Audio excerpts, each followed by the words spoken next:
നമസ്കാരം. News lube ടിവിയിലേക്ക് എല്ലാ പ്രേക്ഷകർക്കും സ്വാഗതം. സിനിമ നമുക്കെല്ലാവർക്കും വളരെയധികം ഇഷ്ടവും പരിചിതവുമായ ഒരു മേഖലയാണല്ലോ. ഈ സിനിമാ മേഖലയിലേക്ക് കടന്നു വരാൻ ആയിരക്കണക്കിന് ആളുകളാണ് ഇപ്പോഴും വിയർപ്പൊഴുക്കി നടക്കുന്നത്.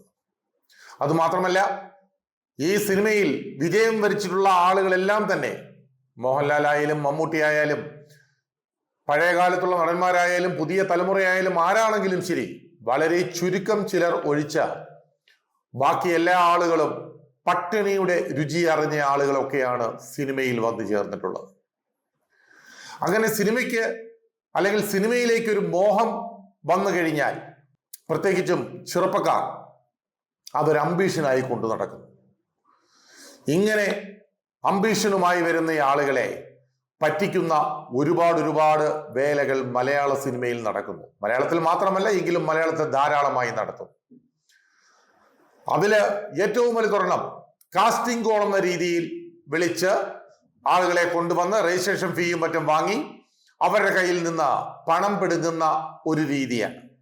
അങ്ങനെ വരുമ്പോ സിനിമയും കാണില്ല, അഭിനയവുമില്ല, ഒന്നുമില്ല, കൊടുത്ത കാശ് പോയി, ആരോടും കംപ്ലൈന്റ് ചെയ്യാനുമില്ല. അപ്പോഴാണ് ഇന്ന് എറണാകുളത്ത് അരങ്ങേറിയ ഒരു വലിയ നാടകം.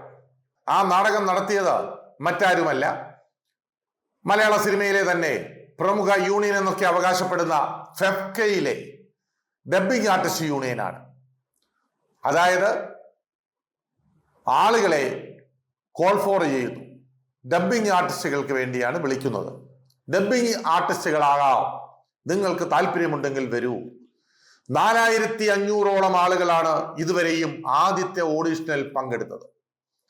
ഈ 4500ഓളം ആളുകളുടെ കയ്യിൽ നിന്ന് ഏതാണ്ട് 500 രൂപ വെച്ച് 22.5 ലക്ഷം രൂപയോളം അവർ കളക്ട് ചെയ്ത് കഴിഞ്ഞു.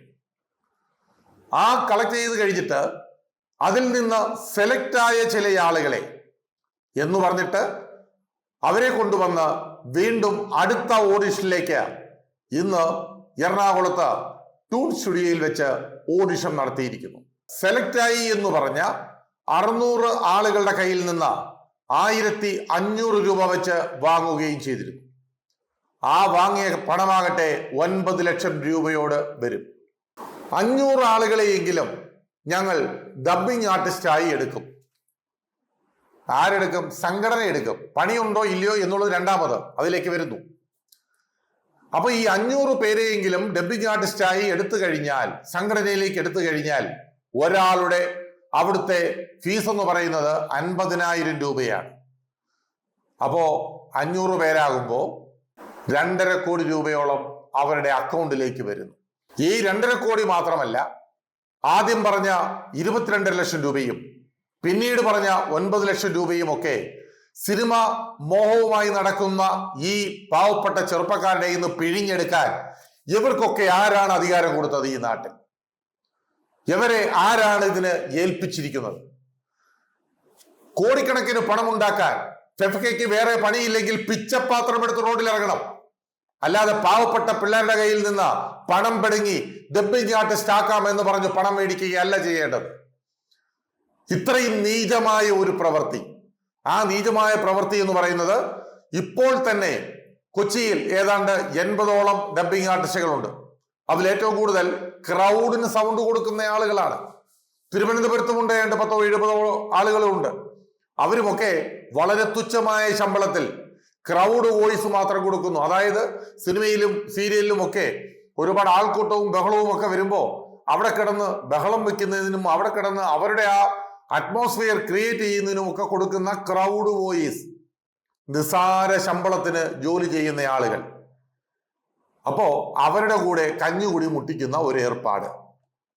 അതുമാത്രമല്ല, ഇനി അവരെ തൊഴിലിന് വിളിക്കുമോ അതോ ഇവരെ തന്നെ വീണ്ടും തൊഴിലിന് വിളിക്കുമോ? പുതുതായി വരുന്ന ആളുകളെ വിളിക്കുമോ?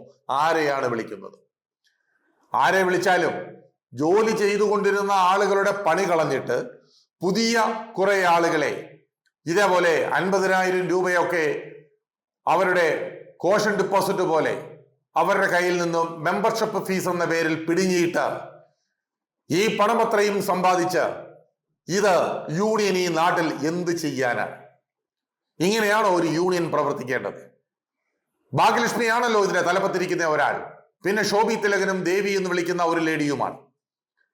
ശോഭിയും ഭാഗ്യലക്ഷ്മിയും ദേവിയും ഒക്കെ അറിയാൻ ഈ നാട്ടിൽ വിവരവും വിദ്യാഭ്യാസവും ഒക്കെ ഉള്ള ഒരുപാട് പിള്ളേരുണ്ട്.